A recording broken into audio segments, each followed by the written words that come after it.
युक्ती म्हणून अशा प्रकारचा व्रत किंवा अशा प्रकारचा पण त्यांनी अनुसया मातांसमोर मांडलेला आहे. ऐकून त्यांची वचनोक्ती शंका नाहीचे चित्ती हो म्हणत स्वानंद स्थिती ऐक रघुपती विनोद. आणि अशा प्रकारे जर आपल्या इकडे कुणी ऋषीनं मागितलं तर त्याला धो धो मारून असणाऱ्या घराच्या बाहेर काढू. पण त्या ठिकाणी अनुसया मातांना ज्यावेळेस अशा प्रकारचं मागणं त्या ब्राह्मणांनी केलेलं आहे त्यावेळेस अतिशय आनंदामध्ये कसल्याही प्रकारची चिंता न करता हो लगेच वाढते असं असणारे अनुसया माता म्हणाले. आणि तसं म्हणाल्याच्या नंतर पुढं असणारं तिनं काय केलं ऐका भगवंता. माझे चरण तीर्थ घेऊन त्यांची केल्या अभिषिंचन तव ते तिन्ही बाळके झाली जाण अति अज्ञान षणमासिक. आणि असणार ज्यावेळेस तिला असणार दुविधा मनस्थिती वाटली त्यावेळेस माझे पाय असणारे धुवून त्याचं तीर्थ घेऊन असणार तिनं या ब्राह्मणांच्या अंगावर शिपल्याबरोबर असणार ते लहान बाळ असणारे 6 महिन्याचे बाळ होऊन असणारे ब्रह्म विष्णू महेश राहिले. आणि पुढं असणार त्या ठिकाणी काय झालेलं आहे मग ओवनिया नग्न पायावर या भेंगुण तिघा देऊन स्तन पान करी पर्यंतन पालखी. आणि ते का असणार त्या ठिकाणी अनुसया माताने केलं तर असणार यांना आपल्याला नग्न अवस्थेमध्ये जेवण वाढता येणार नाही म्हणून असणार त्या ठिकाणी अनुसया माताने त्या तिघांनाही असणार लहान बाळ केलेलं आहे. आणि ज्या वेळेस ते लहान बाळ झाले त्यावेळेस असणार कारण पतिव्रता धर्म तिला पालन करायचा होता. जे असणार आपल्या दाराला अतिथी आलेला आहे त्याचा भोजनाचा धर्म सुद्धा असणारा पार पाडायचा होता. मग असणारा त्या ठिकाणी लहान बाळ करून त्या ठिकाणी असणारा त्या ठिकाणी दूध पाजलेलं आहे आपल्या छातीला धरलेलं आहे. लक्ष्मी सावित्री पार्वती तिघी सामर्थ्य विवादती त्यांची दावा वयाची स्थिती तिन्ही मूर्ती छळू आल्या. गर्व झालेला होता. कुणाला गर्व झालेला होता? लक्ष्मी मातांना, सावित्री मातांना आणि पार्वती मातांना. त्यांना गर्व कोणता झाला होता की आमच्यासारख्या पतिव्रता असणारा कुणीच नाहीत, आमच्यासारख्या पतिव्रता आम्हीच आहेत. मग त्यांचा गर्व मोडून काढण्यासाठी या तीनही देवांनी मिळून असणारे या ठिकाणी अनुसया मातांच्या जवळ आलेले होते आणि त्यांचा गर्व हरण असणारे या ठिकाणी तिन्ही देवांनी मिळून केलेलं होतं. पुढील अशी करू जाता चळण छळिताची छळे आपण तिन्ही देवाले बाळपण अति अज्ञान सोय झाले. आपण जर एखाद्याचं काहीतरी वाईट करायचं म्हणलं दुसऱ्यासाठी खड्डा खांदला की त्या खड्ड्यात आपणच पडतो अशी अवस्था असणारी या छळनाची आहे. त्या असणार छळायला गेले होते अनुसया माताला पण खरं असणारे फजिती देवांची झालेली आहे. अतिशय अज्ञान होऊन 6 महिन्याचं लेकरू होऊन असणार त्या ठिकाणी अनुसया मातांच्या घरामध्ये ते तीनही देव पडून राहिलेले आहे. दशमासांची अहोरात्री अनसुयेने केली निश्चिती तत्काळ तिहींची प्रसूती अपत्य प्राप्ती पावले. आणि असणार 10 महिने असणार त्या ठिकाणी अनुसया मातांना असणार त्यांची सेवा केलेली आहे. आणि 10 महिन्याच्या नंतर असणार त्या ठिकाणी अनुसया मातांना 3 मुलं असणारे प्राप्त झालेले आहेत.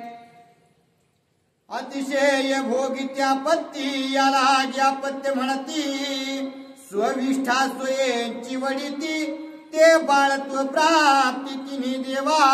अतिशय अशा प्रकारचे संकट त्यांच्यावर आपत्ती असणाऱ्या निश्चिंत ज्याच्यावर असतात त्यालाच अपत्य असं म्हणतात. कारण सारखं काही ना काही संकट असतं. भूक लागली तरी आईला म्हणता येत नाही, रडत बसते. पायाला लागलं तरी रडत बसते. पोटात दुखायला रडायला लागलं की तरी बी आईवरून असणारा घासावर घास भरवते. त्यामुळे संकटाशिवाय असणाऱ्या त्या अपत्याच्या नशिबात काहीच नसतं म्हणून त्याला अपत्य म्हणतात. आणि अशा प्रकारचे अपत्य होऊन असणाऱ्या अनुसया माताच्या घरी तीनही देव राहू लागलेले होते. लक्ष्मी सावित्री पार्वती ते कोण तिघी कुसमुसती पती अडकले अनुसूये हाती सामर्थ्य ती प्रती चालेना. आणि असणाऱ्या तिघी जणी असणाऱ्या लक्ष्मी माता, सावित्री माता, पार्वती माता म्हणू लागलेल्या आहेत आपला संसार बंद पडलाय. आपले तीनही पती असणारे त्या ठिकाणी अनुसया मातेच्या असणाऱ्या ताब्यात अडकलेले आहेत, लहान बाळ होऊन राहिलेले आहेत. आता नेमकं करावं काय? कारण शक्ती तर असणारी तिच्या पुढे चालणार नाही म्हणून असणारा कुजबुज करू लागलेले आहेत, चिंता करू लागलेले आहेत. जैसे सूर्या पुढे खद्य होत तैशा तिघी झाल्या गर्भहत अनसुयेसी लोटांगण घालित पती निर्मुक्त करी माये. आणि आतापर्यंत त्यांना गर्व झालेला होता म्हणून असणार जाऊ की नको असा विचार असणाऱ्या कारण महान पतिव्रता होत्या म्हणून असणारा विचार करू लागल्या होत्या. परंतु आपल्या नवऱ्याच्या काळजीमुळे असणाऱ्या अनुसया मातेच्या जवळ गेलेल्या आहेत. जशा प्रकारे सूर्याच्या जवळ असणार लहान किडे जावा तशा प्रकारे असणार त्या अनुसूया मातांच्या समोर गेलेल्या आहेत आणि विनंती करू लागलेले आहेत, हे माते आमच्या मालकाला असणाऱ्या एवढ्या वेळेस सोडून द्या, त्यांच्याकडून चूक झालेली आहे अशी विनंती असणाऱ्या त्या ठिकाणी अनुसूया मातांची तीनही माता करू लागलेल्या आहेत. ती म्हणे पुसावे ऋषी प्रती त्या मग येती का कुळती ऋषी राया कृपा मूर्ती पती निर्मुक्ती सांगावी. आणि त्यावेळेस असणार त्यांचा गर्वहरण करायचा होता म्हणून असणार इथं तर अनुसूया माताच्या पाया पडलेच होते, आणखीन एकाच्या अनुसूया माताच्याच पाया पडायला बळजबळज आल्या होत्या म्हणून असणार अनुसूया माताने डबल असणार आपल्या मालकाच्या पाया पडायला पाठवलेलं आहे. जा ते ऋषीकडे जा, तेच असणारे तुमच्या पतीची मुक्तता करू शकतात.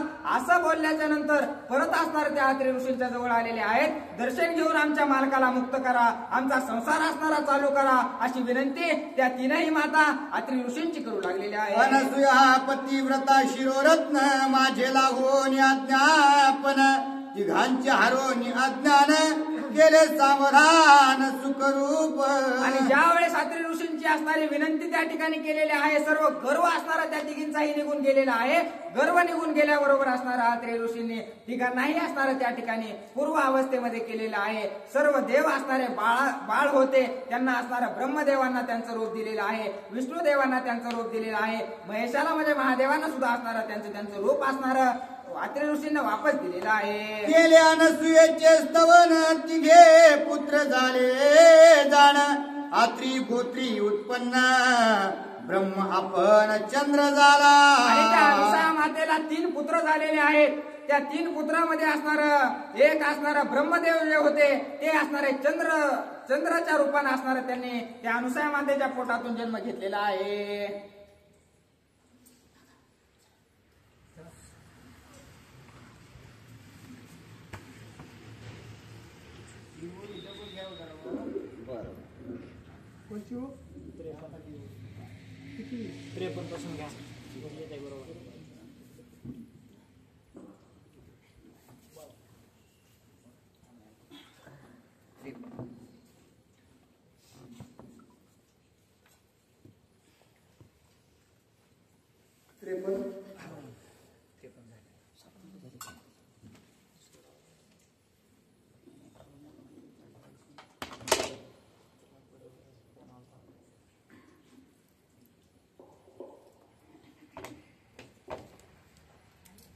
प्रभु रामचंद्र भगवान की जय, सूत हनुमान महाराज की जय, शांति धर्म एकनाथ महाराज की जय, रेणुका माता की जय.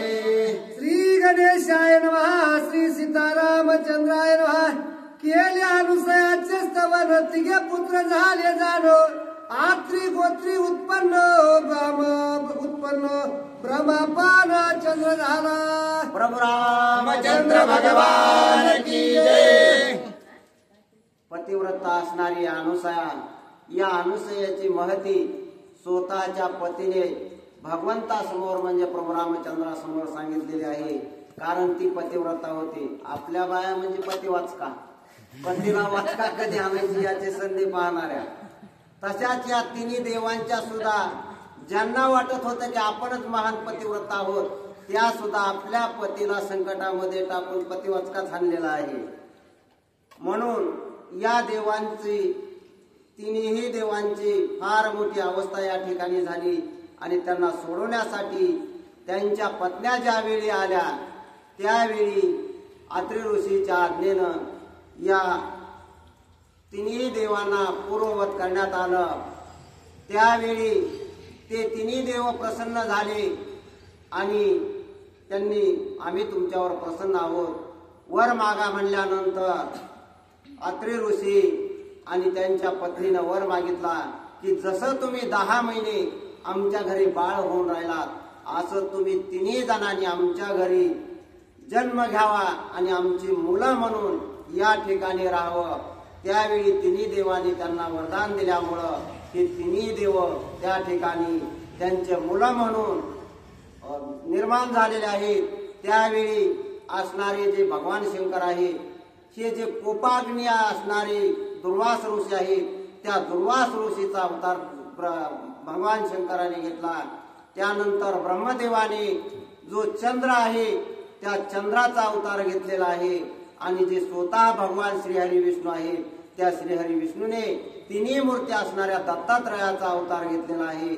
असे हे तिन्ही देव अनुसयाच्या घरी तिचे बालक म्हणून राहिलेले आहे. रुद्र ध्रुवास झाला कोपाग्नी विष्णू झाला दत्तात्रय मुनी ते हे श्रीरामा तुझी जननी जुनाट जुनी अनुसया. प्रभू रामचंद्राला अत्रि ऋषी माग म्हणले होते की रामा ही तुझी जुनाट आई आहे, तुझी माता आहे. कशी माता आहे हे सांगण्यासाठी या तिन्ही देवांचं जे काही कटकारस्थान होतं ते आतापर्यंत अत्रि ऋषीने प्रभू रामचंद्राला सांगितलं. आणि त्या अनुसयेच्या पोटी हे तिन्ही देव दुर्वास ऋषी, चंद्र आणि दत्तात्रय म्हणून जन्माला आले. दत्तात्रय असणारे हे श्रीहरी विष्णूचा अवतार आहे. त्याच श्रीहरी विष्णूचा अवतार असणारे भगवान प्रभू रामचंद्र आहे.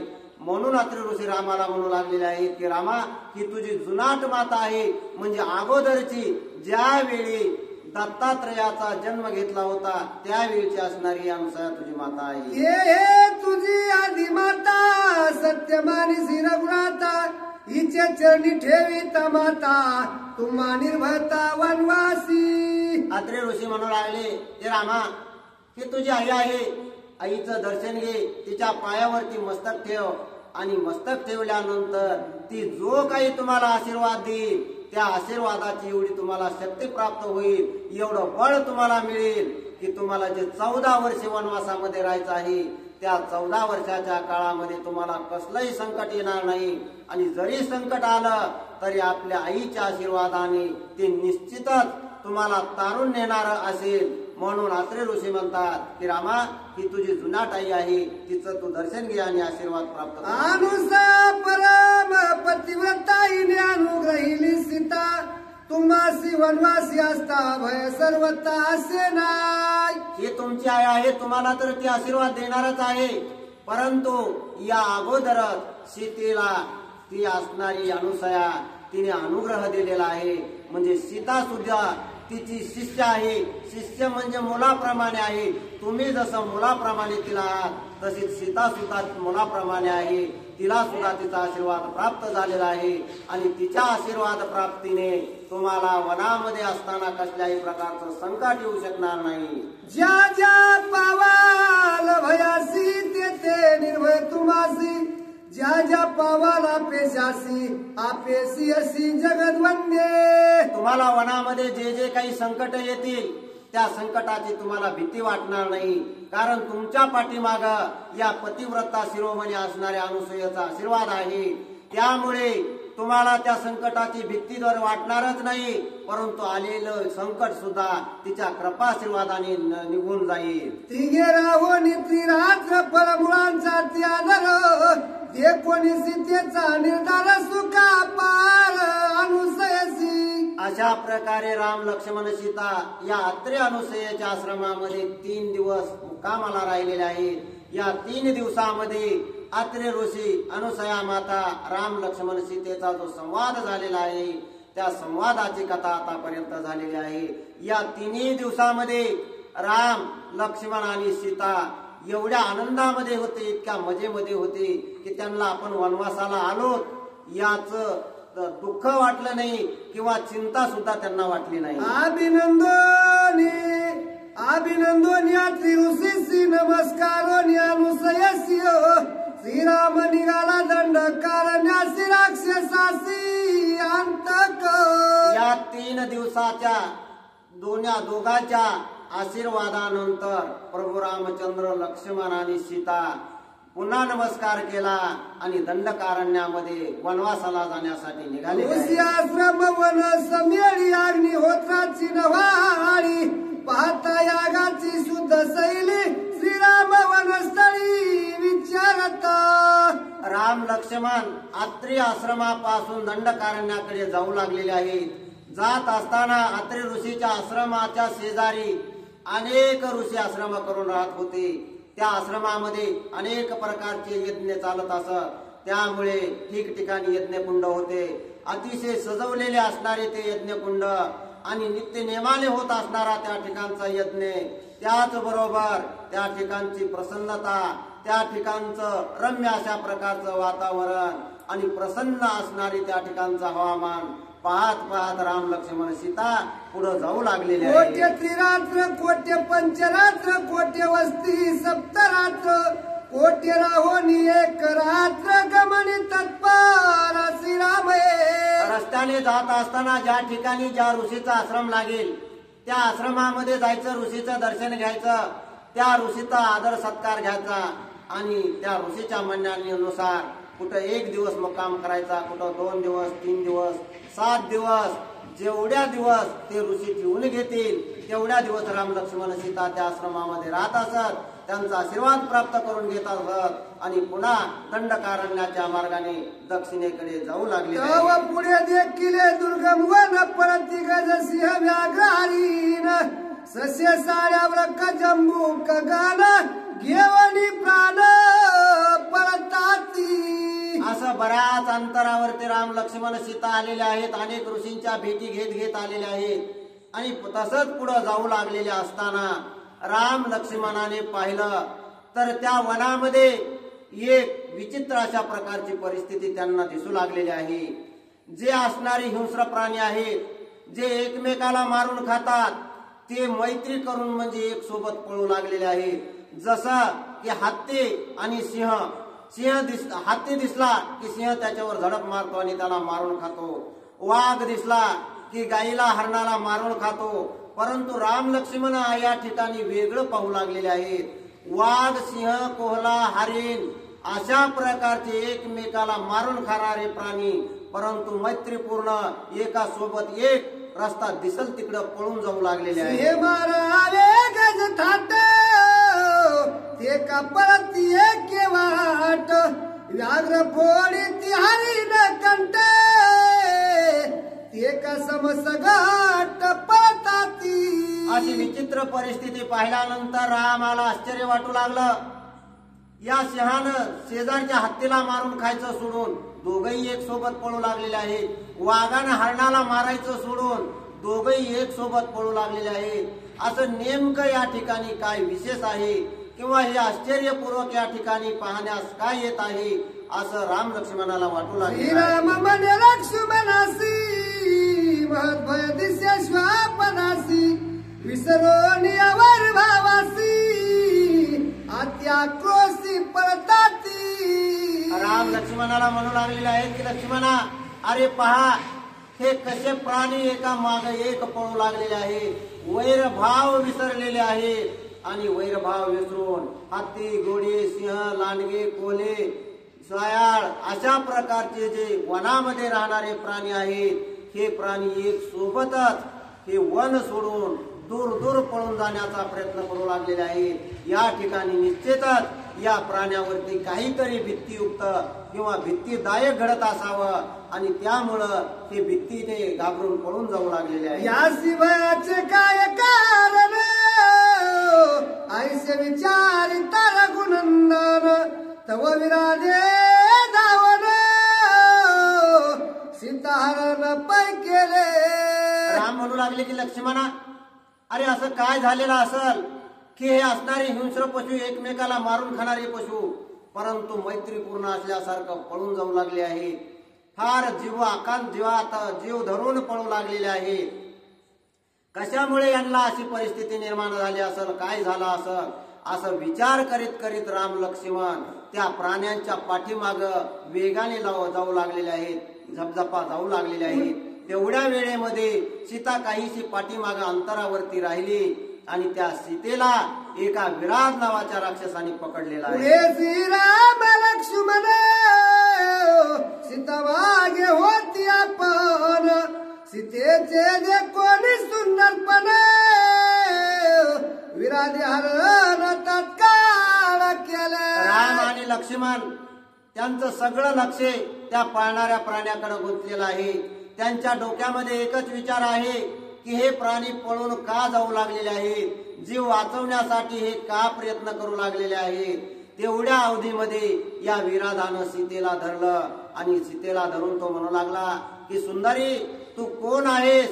तुझ्यासारखी सुंदर स्त्री आजपर्यंत मी कोणी पाहिलेली नाही. सीता धरून द्वाही हाती बैसविली अंका प्रती मी होईन तुझा पती चिंता चित्ती करू नको. त्या सीतेला या विराट राक्षसानं दोन्ही हाताने धरून आपल्या मांडीवरती बसवलं आणि म्हणू लागलेला आहे की सुंदरी तू अजिबात घाबरू नकोस, तुला मी मारणार नाही, खाणार नाही. तुझं सौंदर्य पाहून माझ्या मनामध्ये अतिशय आनंद निर्माण झालेला आहे. मी तुला आता पत्नी करीन, मी तुझा पती होतो आणि मी तुझा पती होत असल्यामुळे तुला घाबरण्याची काहीच गरज नाही किंवा तुला आता घाबरण्याची चिंताच राहिलेली नाही. तू अप्सरा की खेचरी वनदेवता की सुरेश्वरी भाग्य सापडली शिवा सुंदरी सुखे माझ्या घरी नांदावे. हे सुंदरी तो कोण आहेस, या ठिकाणी कशी आलीस? कारण एवढी सुंदर असणारी स्त्री ही सामान्याची असू शकत नाही. एक तर देवकन्या असू शकते किंवा अतिशय मोठ्या राक्षसाची कन्या असू शकते किंवा गंधर्वाची, विद्याधराची, देवापैकीच कोणाची तरी असणारी तू कन्या आहेस, म्हणून तुला एवढं सौंदर्य प्राप्त झालेलं आहे. तुझं सारी की सुंदर जरी गसिल माझे घर गजमुक्ता फळाचे अलंकार उत्तम शृंगार तुझं करीने.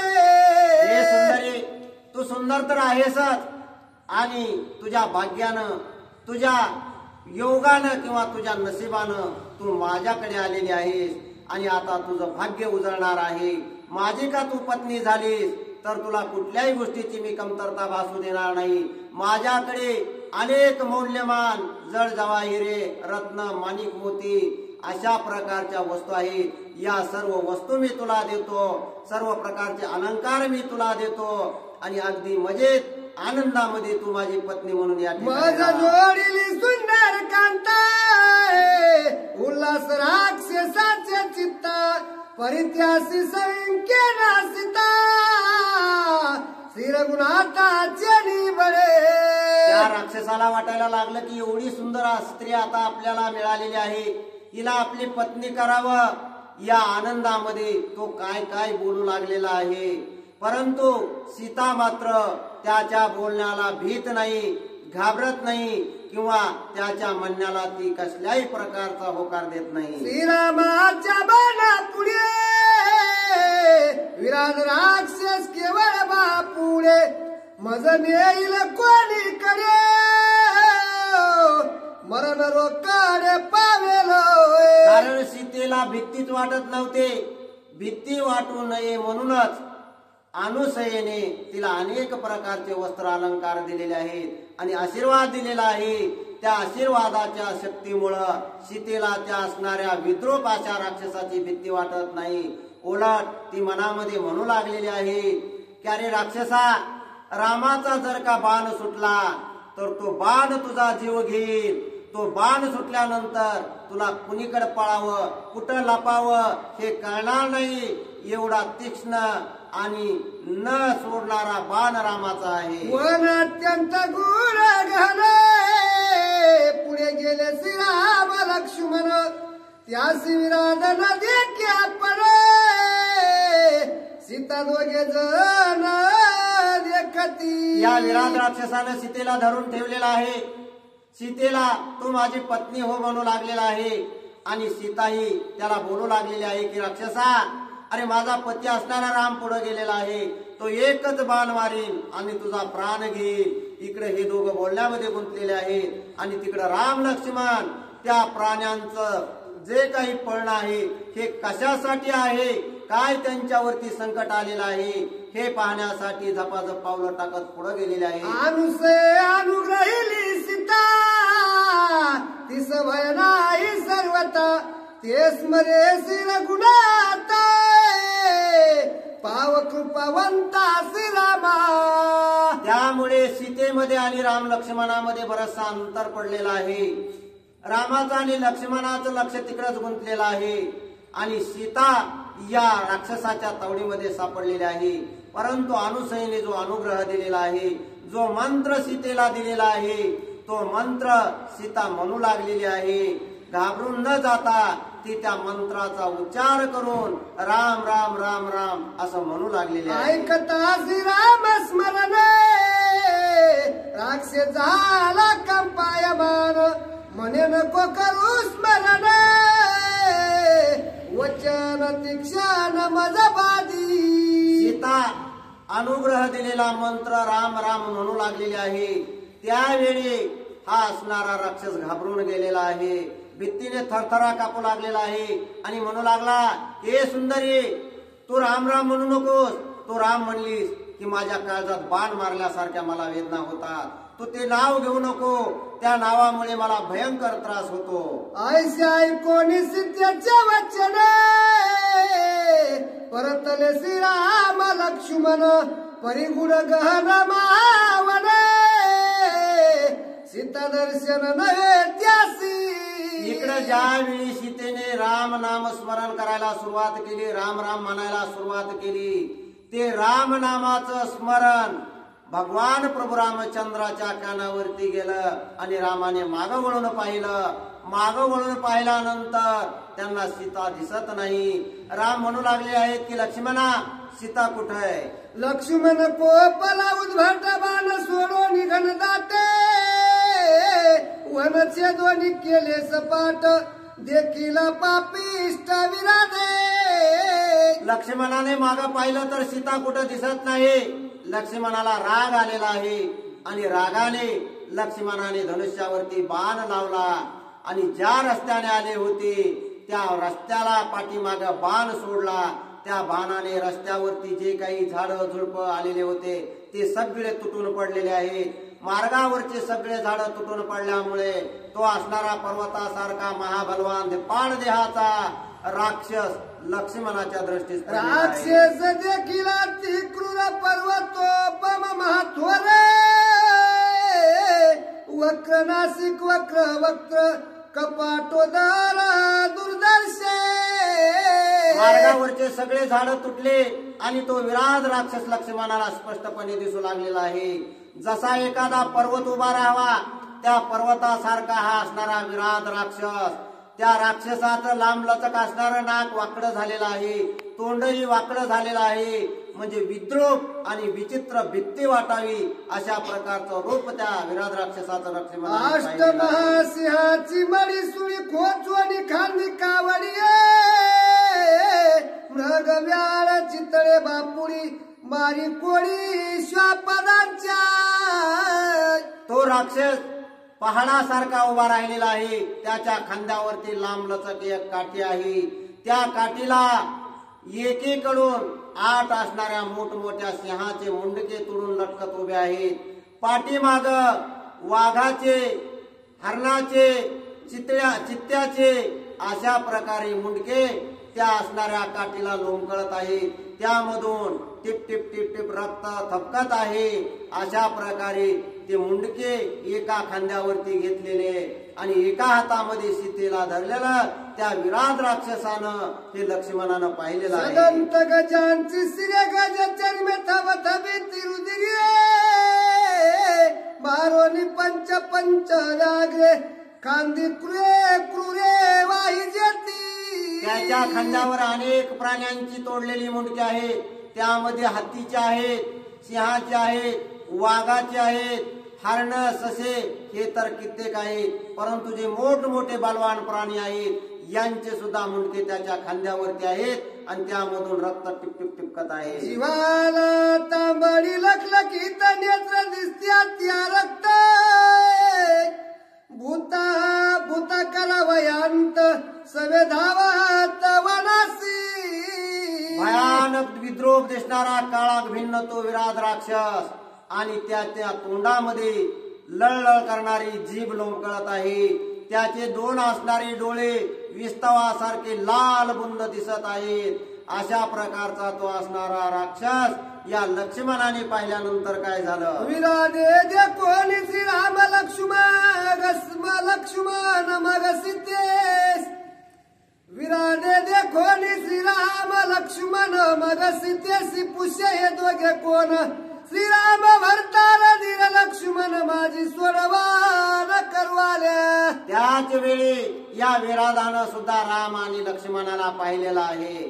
तो विराध त्या सीतेला विचारू लागलेला आहे की हे सीते, हे जे दोन असणारे पुरुष आहेत ते कोण आहेत आणि कशासाठी ते या वनामध्ये आलेले आहेत. मग तो म्हणे तू माझी कांता, तू तवन सांडी सर्वता, या दोघास मी बक्षीन आता, तू काही चिंता करू नको. त्यावेळी सीतेनं सांगितलं की एक असणारा माझा पती आहे आणि एक असणारा माझा धीर आहे. परंतु विराध म्हणू लागलेला आहे जरी ते दोघ जण असले तरी त्या दोघाला मी मारेन, परंतु तुला मात्र सोडणार नाही, कारण तुला मी माझी पत्नी करून ठेवणार आहे. ऐसे बोलोनी आदे कविकट देवनी आक धावनी श्रीरामा सन्मुख, काय तो मूर्ख बोलता. असं त्या विराधाने सीतेला सांगितलं आणि मोठ्याने आरोळी त्या दोघा जणांकडे पाहून दिले. हे कोण आहे, थांबा, तुम्हाला आता मी खाऊन टाकतो.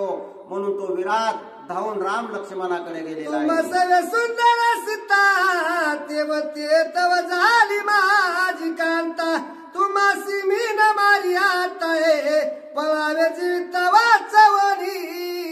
धावून रामाकडे गेला आणि रामाला बोलू लागलेला आहे की तुम्ही एक करा की तुमची असणारी जी सुंदर स्त्री आहे ती आता माझी पत्नी झालेली आहे, ही तुमची असून आता माझे झाले, म्हणून मी तुम्हाला जीवदान देतो.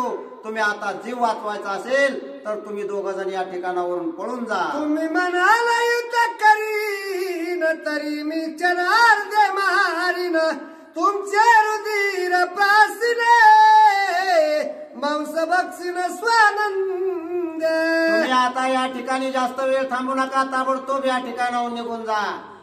जर तुम्ही या ठिकाणी थांबलात तर मी तुम्हाला खाऊन टाकीन, गिळून टाकीन. तुम्हाला वाटत असाल की आमच्याकडे धनुष्य बाण आहे, त्या बाणानं मी तुला मारीन, परंतु तुम्हाला मी एकाच घासामध्ये दोघांनाही गिळून टाकीन. अरे मी विराट महाबळी वसताय वनस्थळी, तुम्ही दोघे मूर्ख समूळी, जे भार्यास मेळी आले ती. अरे तुम्हाला माहित नाही का, या वनाचा राजा हा विराट राक्षस आहे. या विराधाचं नाव ऐकल्यानंतर सगळे घाबरून जातात, कोणी सुद्धा या वनामध्ये येण्याची हिंमत करीत नाही. आणि तुम्ही दोघंही मूर्खासारखं या सुंदर असणाऱ्या स्त्रीला घेऊन माझ्या वनामध्ये आलात. तुम्हा दोघांचा पस्पन तरी कवाता धनुष्यवान, तुम्ही कोटील कोणाचे कोण हे माझं संपूर्ण सांगा. अरे तुम्ही माझ्या वनात आलात ते आलात आणि खांद्यावरती तुमच्या धनुष्य आहेत, अंगावरती तर संन्यासासारखा वेश आहे आणि खांद्यावर धनुष्य, हातामध्ये बाण, पाठीवरती भाता, असा वेश तुम्ही का धारण केलेला आहे. मग त्यासी सांग्यासी राम आपण धनुष्य गाजीला रावण, ते भंगिले वाहोनी गुणे ते मी जाण श्रीराम. तुम्ही कोण आहात, कुठले आहात आणि या ठिकाणी तुम्ही कशासाठी आलेले आहात, असं त्या विराधानं विचारल्यानंतर राम त्या विराधाच्या प्रश्नाचं उत्तर देऊ लागलेला आहे की ऐक, ज्या रावणाला धनुष्य उचललं नाही ते धनुष्य या रामाने सहज उचलून त्याचे 2 तुकडे केले, तोच असणारा हा मी राम आहे. सुबाहूचा घेतला प्राण मारीच उडविला संपूर्ण, ताटिकावा दिली निजबानी तुम्ही जाण श्रीराम. अरे सुबाहूला एकाच बाणाने मारलं, मारीच्याला बाणाच्या वाऱ्याने 7 समुद्राकडे उडवून पाडलं आणि त्यांची आई असणारी ताटिका राक्षसी ती सुद्धा अशीच वनाचा राजा होऊन बसली होती, तिला सुद्धा एकाच बाणाने मारलं आणि या तिघालाही मारणारा जो आहे तोच मी हा राम आहे. 21 वेळा धरित्री जेने भार्गवे केली निक्षत्री, तोही लाजविला स्वैर्य करी तुम्ही निर्धारी श्रीराम. त्यानंतर राम आणखीन पराक्रम सांगू लागलेला आहे की विराधा आहे, ज्या भार्गव रामाने ही असणारी पृथ्वी 21 वेळा युद्ध केलं आणि 21 वेळा या पृथ्वीवर असणारे क्षत्रिय मारून टाकले, एकही क्षत्रिय शिल्लक ठेवला नाही, असं 21 वेळा युद्ध या परशुरामाने केलं. त्या परशुरामाबरोबर युद्ध करणारा आणि त्या परशुरामाला हरवणारा हा मी राम आहे. सूर्यवंशीचा विख्यात श्रीराम दशरथ काकुस्त करावया राक्षसाचा अंत वनानिश्चित मी आलो.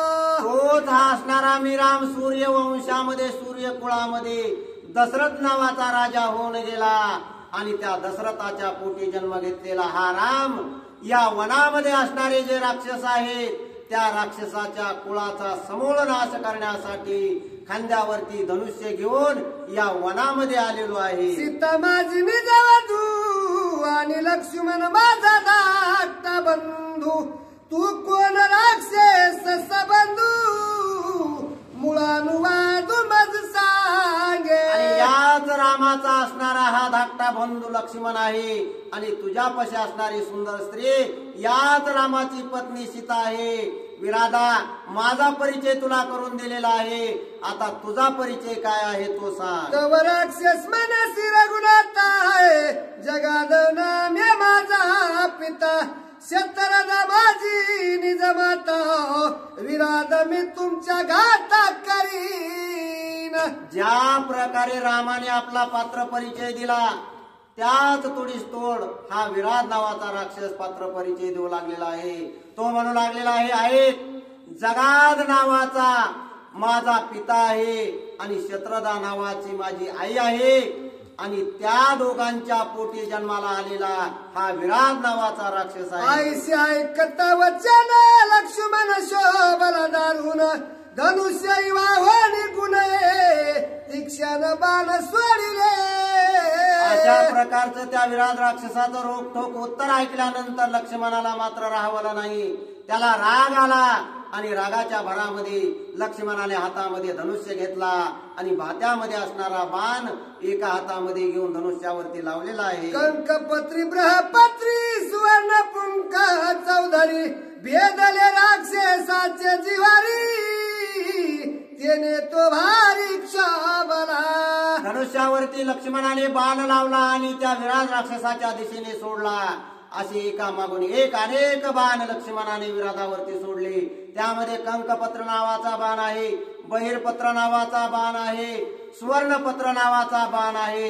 हे सर्व बाण त्या विराट राक्षसाच्या छातीवरती जाऊन आदळले आणि त्या विराट राक्षसाला वेदना होऊ लागली. या वया लक्ष्मणाचा प्राण सुळ सोडीला गर्जोन, श्रीराम विंदीला बाण मध्येच जाण तोडीला.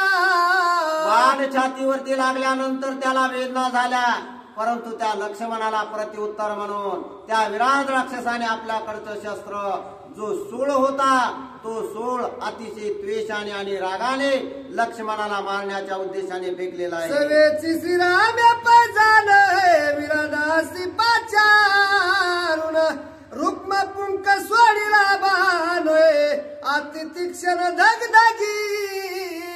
विराधाने लक्ष्मणावरती शूळ मारल्यानंतर तो शूळ लक्ष्मणाने बाणाने रस्त्यामध्ये तोडला, परंतु रामाला राहावलं नाही. राम म्हणू लागले, राक्षसा, अरे तो माझा लहान भाऊ आहे, त्या लहान्यासोबत काय युद्ध करतो, माझ्या संग तू युद्ध कर. म्हणून रामाने धनुष्यावरती बाण जोडलेला आहे. विराधा पडी पडली त्याने मागे पडे का पुढे होणे, नाट्य करणे करणे येणे जाणे कुंटले.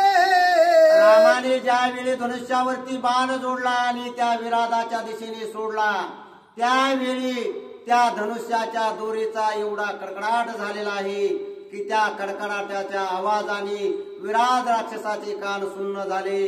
त्या असणाऱ्या बाणाच्या दीप्तीने तेजाने या राक्षसाचे डोळे दिपून गेलेले आहेत. त्याला पापणे सुद्धा लवविता येईना. त्याचं देहभान तो विसरलेला आहे. आपलं मरण या बाणामध्ये आहे हे सुद्धा त्याला आठवत नाही. तो एकटक डोळे वाचून रामाकडे पाहू लागलेला आहे. श्रीराम बाणाची लखलख विराधासी एकाएक पाडोनी ठेले जिटक, क्रिया निशेष विसरला. रामाने एकच बाण विराधाकडे सोडला, परंतु त्या एकाच रामबाणाने विराट सगळं काही विसरून गेलेला आहे. टक लागल्यासारखं तो टकटका पापणी न लावता रामाकडे पाहू लागलेला आहे. आणि तो सगळं माझ्यापाशी सुंदर असणारी सीता आहे, मी हिला पत्नी करणार आहे, मी राक्षस आहे, हे सगळं काही तो विसरून गेलेला आहे. विसरला राक्षस धर्म, विसरला युद्ध संभ्रम, विसरला क्रियाक्रम, गाय निर्भम विराज केला. तो स्वतःच्या राक्षसपणालाही विसरलेला आहे. समोर असणारे ते दोन युवक आपल्या बरोबर युद्ध करत आहेत आणि त्यांच्या बाणाने आपल्याला वेदना होत आहेत. आपण त्यांना मारलं पाहिजे आणि आपला जीव आपण वाचवला पाहिजे, हे सुद्धा त्याला भान राहिलं नाही. तो सगळं काही विसरून गेलेला आहे आणि एकटक त्या रामाकडे पाहू लागलेला आहे. श्रीरामाचा निज बाण घेऊन आला श्रीराम स्मरण, धाक्यानी मला ध्याभिमान, गर्भबंधन घेवणी. ज्यावेळी रामाने धनुष्यावरून बाण या विराधाच्या दिशेने सोडला होता, त्यावेळी तो जो आवाज झालेला होता आणि तो जो येत असणारा बाण जो ध्वनी करत होता, त्या ध्वनीचा आवाज राम राम राम राम असा होता. आणि त्या ध्वनीमुळं या असणाऱ्या विराट राक्षसाला टक लागलेली होती. आई हृदय शुद्धी द्या कोणी, हृदय भेदला श्रीराम बाण, बोध पावनी संपूर्ण, राक्षसे प्राण सोडिला.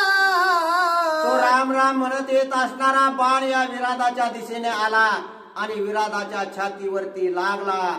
छातीवरती लागल्याबरोबर तो विराध सुद्धा राम म्हणू लागला आणि त्याच्या राम म्हणण्यामुळं त्याचा उद्धार झालेला आहे. तो सगळं काही विसरून गेलेला आहे, त्याच्या राक्षसपणाला तो भुललेला आहे. सगळं त्याचं असणारं पाप त्या बाणामुळे नाहीसं झालं आणि त्या एका राम उच्चारामुळे त्याचा उद्धार झाला. धन्य श्रीरामाचा बाण लागत राक्षसे सोडीला प्राण, बोध पावला संपूर्ण, त्याची निरूपण उधार. रामाचा बाण राक्षसाला लागला, राम हे नाव त्याच्या मुखामधून आलं आणि त्याच वेळी तो असणारा विराट नावाचा राक्षस धाड दिशेने जमिनीवरती पडलेला आहे.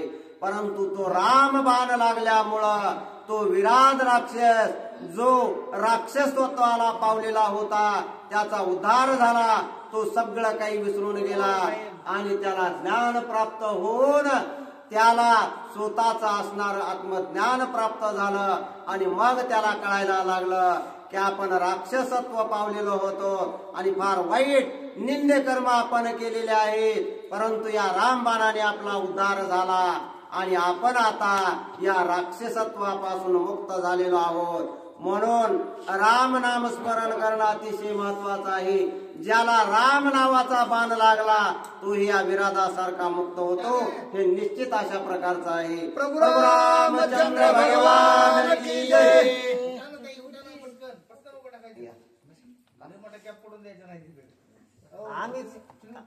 आम्हीच रोट वाट बघत होतो, आम्हाला कोणती वाट बघत नाही तुम्ही असे गुंगले होते त्या विराधासंग युद्ध लागलं होतं.